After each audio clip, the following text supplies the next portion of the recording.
Cerberus, the iconic three-headed guardian of the underworld, is a figure deeply ingrained in popular culture, often depicted as a simple, fearsome beast.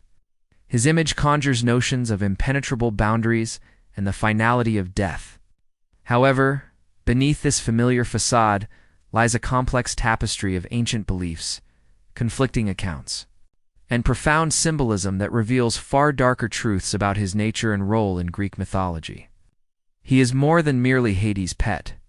He is a cosmic enforcer, a product of primordial chaos, and a reflection of humanity's deepest fears about mortality. This video will delve beyond the superficial, exploring 10 lesser-known, unsettling, or contradictory aspects of Cerberus, offering an expert analysis that challenges common misconceptions and illuminates the true, multifaceted terror of the Underworld's sentinel. Truth 1.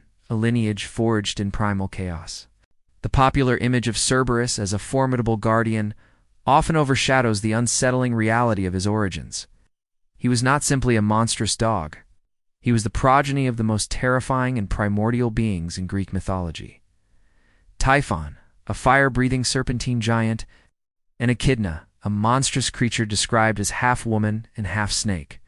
This parentage immediately positions Cerberus as a creature of pure, ancient chaos, distinct from the Olympian gods or human-born heroes. His very existence is rooted in the deepest, most feared aspects of the mythological cosmos. This monstrous lineage extended to his siblings, who were equally formidable, multi-headed beasts. Among them were Orthrus, the two-headed dog who guarded Gerion's cattle, the Lernaean Hydra, a multi-headed water serpent, and the Chimera, a composite monster with the heads of a lion, a goat, and a snake. The consistent portrayal of Cerberus's parentage from Typhon and Echidna, alongside his monstrous siblings, establishes a thematic pattern of hereditary monstrosity and chaos.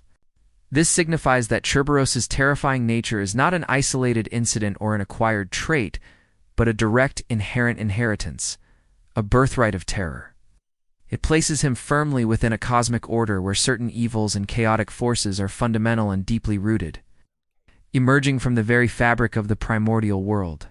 This fundamental aspect of his being underscores the inescapable, primal nature of the Underworld's guardian.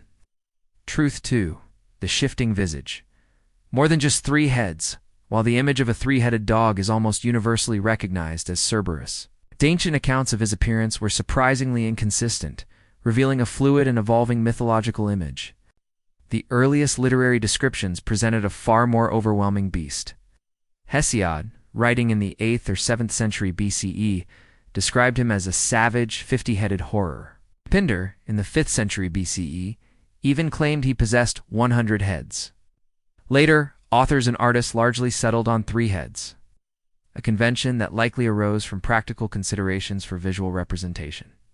The impracticality of depicting 50 or 100 heads in sculpture or painting would naturally lead to a more manageable and visually impactful number. This dramatic reduction in Cerberus' head count from Hesiod's 50 or Pindar's 102, the more common 3 heads in later literature and art, suggests a trend towards simplification and standardization for narrative and artistic practicality. The Cerberus commonly envisioned today is, in essence, a refined or diluted version of his original, more overwhelming monstrousness, shaped by human limitations and the demands of popular narrative. You are watching Is It Real? Make sure to like, subscribe, and share this video with others. I will see you in your nightmares. Even with the 3-headed standard, variations persisted. The Roman poet Horace described a Cerberus with a single dog head, but 100 snake heads. While the Athenian tragedian Euripides and the Roman poet Virgil mentioned him having multiple bodies in addition to multiple heads. Beyond the heads, Cerberus was consistently described with other chthonic features, including a serpent for a tail, snakes protruding from his body, or forming his mane, and the claws of a lion. His primary and unwavering duty is to guard the gates of the underworld, specifically to prevent the dead from escaping back to the land of the living. He also fiercely prevents the living from entering Hades without permission. His presence serves as a constant, a terrifying reminder of the dangers that lay beyond the gates of the underworld and the consequences of one's actions in life. This reinforces the idea that the journey to the afterlife is irreversible and governed by formidable, unyielding forces. Ancient myths reveal that he possessed surprising vulnerabilities, particularly to wit, art, and non-violent means, challenging the perception of him as an insurmountable brute. Hades granted permission on the strict condition that Heracles overpowers Cerberus without using any weapons. Heracles, renowned for his strength, wrestled the monstrous hound into submission through sheer might and determination, applying a chokehold until Cerberus yielded. This feat of physical dominance, achieved without conventional weaponry, stands as a unique testament to Heracles' heroic prowess. He is known to patrol the banks of the river Acheron to ensure that no shade attempts to escape. His formidable abilities also included eyes that flashed fire, jaws that dripped venom, and unparalleled hearing. In Greco-Roman mythology, the prophetess Sibyl aided the hero Aeneas in entering Hades by giving Cerberus honey cakes steeped in drugged wine, which put the vicious dog to sleep. The nymph Psyche also used honey cakes to placate Cerberus during her quest to collect a box from Persephone. These incidents gave rise to the idiom a sop for Cerberus, meaning a bribe to quiet an uncooperative person. These varied methods of overcoming Cerberus illustrate that cunning art and strategic offerings can be as effective, if not more so, than brute force against formidable obstacles. This reveals a nuanced understanding of power in Greek mythology, where intelligence, charm, and foresight hold significant sway alongside physical might. The varied descriptions of Cerberus's features highlight his composite, thanic nature, making him a living embodiment of the underworld's dangers. This amalgamation of terrifying attributes, characteristic of other formidable monsters and elements strongly associated with the underworld, amplifies his monstrousness and underscores that he is not just a guard dog. The famed poet Orpheus descended into the underworld to retrieve his deceased wife Eurydice. Upon his arrival, Orpheus used his lyre to bewitch Charon, Cerberus, and even the judges of the dead, allowing him to pass unhindered. His music calmed the monstrous hound, taming him beyond recognition. This story highlights the transformative power of art and music to soothe even the most savage forces, but a direct manifestation of the realm's inherent perils. Truth 3. The Unwavering Sentinel. A cosmic enforcer, not just a guard dog, Cerberus's role transcends that of a mere guard dog. He is a fundamental pillar of the cosmic order, ensuring the strict separation of the living and the dead. This dual function is crucial for maintaining the natural order and cosmic equilibrium, preventing the chaos that would ensue if souls could freely roam between realms. Cerberus's dual role of preventing the dead from leaving and the living from entering signifies his function as a critical linchpin in maintaining the cosmic balance between life and death. This highlights his essential, rather than purely punitive role in the mythological cosmos, making him an indispensable part of the universe's structure. Cerberus is portrayed as fiercely loyal to Hades' master, with Hades even depicted as a concerned dog owner in some accounts. Truth 4. Vulnerability to cunning, not just strength. Despite his fearsome appearance and immense power, Cerberus was not invincible. The most famous encounter is Heracles' 12th and final labor, which required him to bring Cerberus from the underworld. However, other tales demonstrate Cerberus's susceptibility to more subtle forms of persuasion. Similarly, cunning and strategic offerings proved effective. In Greco-Roman mythology, prophetess Sibyl aided the hero Aeneas in entering Hades by giving Cerberus honey cakes steeped in drugged wine, which put the vicious dog to sleep. The nymph Psyche also used honey cakes to placate Cerberus during her quest to collect a box from Persephone. These incidents gave rise to the idiom a sop for Cerberus, meaning a bribe to quiet an uncooperative person. These varied methods of overcoming Cerberus illustrate that cunning art and strategic offerings can be as effective, if not more so, than brute force against formidable obstacles. This reveals a nuanced understanding of power in Greek mythology, where intelligence, charm, and foresight hold significant sway alongside physical might. Truth 5. The Poisonous Legacy. Aconite's dark origin. One of the lesser-known and most unsettling aspects of Cerberus's mythology concerns his direct connection to earthly toxicity. When Heracles dragged the ferocious guardian from the underworld into the light of day, Cerberus struggled and barked, and his toxic saliva fell to the ground. From this venomous drool, the poisonous aconite plant, also known as wolfsbane, was believed to have sprung. This myth links Cerberus directly to earthly toxicity and dark magic, extending his malevolent influence beyond the underworld itself. The plant born from his venomous essence was not merely a botanical curiosity. It was a potent ingredient in the sorcery of figures like Medea. This connection suggests that even Cerberus's temporary presence in the mortal realm left a lasting, dangerous imprint, symbolizing the pervasive and insidious nature of chthonic forces. It implies that the darkness of the underworld can seep into the world of the living, manifesting in tangible, harmful forms, and that the very act of bringing Cerberus to the surface had unforeseen and toxic consequences for the mortal world. Truth 6. Rationalized accounts. Stripping away the supernatural. While Cerberus is firmly established as a fantastical monster in popular imagination, ancient writers as early as the 6th century BCE attempted to explain away his more supernatural features through rationalized accounts. These efforts reflect a historical inclination to demystify mythological narratives and ground them in more tangible, albeit still extraordinary, realities. Hecataeus of Miletus, in the late 6th century BCE, proposed that Cerberus was not a dog at all, but rather a large venomous snake living on Taenarun. This serpent was called the Hound of Hades simply because anyone bitten by it died immediately, and it was this snake that Heracles brought to Eurystheus. The geographer Pausanias noted that this account did not necessarily conflict with Homer, who only referred to the Hound of Hades, without describing an actual dog. Other rationalized accounts made Cerberus out to be a normal dog.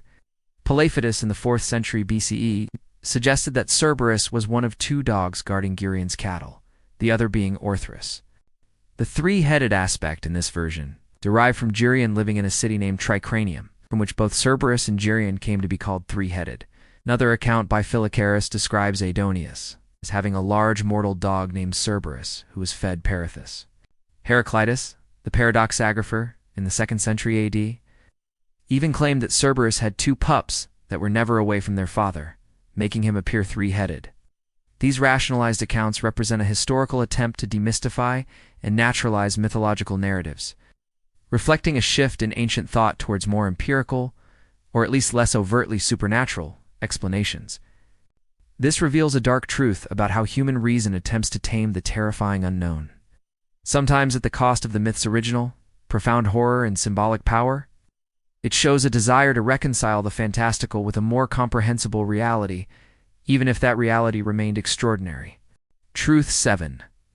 The fear he instilled beyond the gates. Cerberus's terror was not confined to the shadowy depths of the underworld. His very presence, even when temporarily brought to the mortal realm, instilled profound fear and served as a potent psychological deterrent. When Heracles dragged the triple-headed dog out of the underworld and threw Greece to King Eurystheus' court, all men who saw the Hound of Hades were overcome with fear. Eurystheus himself was so terrified that he reportedly hid in a large jar. Beyond direct encounters, Cerberus's influence permeated the mortal world through the mere sound of his presence. The baying of Cerberus in the underworld was said to cause the arable land around the entrances to Hades' realm to go untended, as farmers were scared away by the monstrous dog's sound. This illustrates how the fear of the underworld's guardian could disrupt daily life and economic activity, even from a distance. His presence served as a constant, terrifying reminder of the dangers that lay beyond the gates of the underworld and the consequences of one's actions in life. This pervasive fear was intended to encourage a virtuous life, reminding the living of the fate of the unworthy dead. Cerberus's terrifying presence in the mortal realm, whether seen or merely heard, served as a potent psychological deterrent and a moral lesson, reinforcing the boundary between life and death and the consequences of human actions. This highlights his function not just as a physical guard, but as a symbolic enforcer of societal and cosmic morality, influencing human behavior through dread. Truth 8. The unseen fate of escaping souls. Cerberus's primary duty was to prevent the dead from leaving the underworld, a task he performed with unwavering ferocity. While many narratives focus on heroes entering Hades, The grim reality for any soul attempting to escape was far more terrifying and often unrecorded in detail, precisely because such attempts were rarely successful. According to Hesiod, Cerberus will not let them go back out, but lies in wait for them and eats them up, when he catches any going back through the gates. Other sources confirm that he devoured anyone who tried to escape the kingdom of Hades. This confirms the ultimate gruesome fate awaiting those who challenge the underworld's boundaries. The implication is clear. Once a soul entered Hades, there was no turning back. And Cerberus was the final, brutal enforcer of this irreversible transition. This grim consequence underscores the absolute finality of death. In Greek mythology and the severe repercussions for defying cosmic law, it reinforces the idea that the underworld is a one-way journey, and Cerberus is the ultimate enforcer of this irreversible transition. The lack of detailed accounts of souls being devoured by Cerberus is not an oversight, but rather a testament to his effectiveness. Very few, if any, were successful in their escape attempts once caught. Truth 9. A symbol of boundaries and transformation. Beyond his role as a physical guardian, Cerberus embodies profound symbolic interpretations and allegorical meanings within Greek mythology. He primarily symbolizes the strict threshold between life and death. Stationed at the gates of Hades, he enforces a no-re-entry policy, ensuring that living souls cannot enter the realm of the dead, and departed souls cannot return to the land of the living. This role highlights a stark point of transformation and transition, emphasizing that once one enters Hades, there is no turning back. Furthermore, Cerberus represents the maintenance of natural order and cosmic equilibrium. By keeping the realms of life and death separate, he upholds a fundamental balance in the universe, preventing chaos that would ensue if souls could freely roam between realms. His presence at this critical juncture resonates with the profound transitions and junctures inherent in human existence. His encounters with daring protagonists such as Heracles, Orpheus, and Aeneas serve as powerful allegories for overcoming significant challenges. Heracles' struggle symbolizes conquering one's deepest fears and emerging victorious through sheer might. Orpheus' ability to lull Cerberus with music highlights the transformative power of art and genuine emotion to tame even the wildest aspects of nature. The Sibyl's use of a honey cake for Aeneas comments on how strategic problem-solving or the right offerings can sway formidable obstacles. Intriguingly, Cerberus has also been interpreted as a twisted xenia, the ancient Greek idea of hospitality. While traditional xenia involved kindness to guests, Cerberus offered a strict form of protection that ensured the importance and sanctity of the underworld remained clear. This view suggests that even in death, a form of order and hospitality was maintained, ensuring the dead stayed in their designated realm. His multifaceted symbolism reveals that Cerberus is not merely a monster, but a profound archetypal figure. A figure that representing humanity's confrontation with mortality, boundaries, and the unknown. His role transcends simple guardianship, embodying the fundamental transitions of existence and the unyielding nature of cosmic law. Truth 10. Enduring influence and modern reinterpretations. The terrifying figure of Cerberus has transcended ancient mythology to leave an indelible mark on culture, demonstrating the timeless human fascination with death, guardianship, and the boundaries of existence. His legacy endures through countless modern reinterpretations in various forms of media. Cerberus frequently appears in contemporary pop culture, from literature and films to video games. He is often depicted as a formidable guardian figure or a symbol of the underworld's mysteries, adapting to new narratives while retaining his core identity as a sentinel of the dead. For instance, the 2014 film Hercules reimagined him as 3 distinct wolves, showcasing how his myth can be adapted while retaining its essence. His influence even extended to the celestial sphere, with the now obsolete Cerberus constellation discovered and named in 1690 by Polish astronomer Johann Sibelius. Although it depicted a 3-headed serpent rather than a dog, and is now part of the Hercules constellation, its existence highlights the mythological figure's pervasive cultural impact.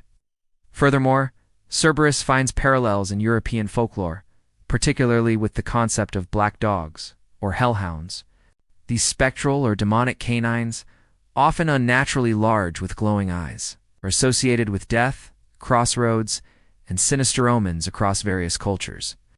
Scholars suggest that the black dog legend may have evolved from mythological guardians like Cerberus, blending with medieval superstitions and local folklore. This connection demonstrates how the archetypal figure of a fearsome canine guardian of the threshold resonates across diverse cultural contexts, reinforcing a universal human apprehension about the unknown and the afterlife. The enduring presence of Cerberus in modern narratives and folklore demonstrates the timeless human fascination with death, guardianship, and the boundaries of existence. His adaptability across different cultural contexts highlights the universal resonance of his archetypal role as a sentinel of the unknown. Conclusion: the enduring shadow of the guardian Cerberus, the multi-headed guardian of the underworld, is far more than a simple monstrous dog.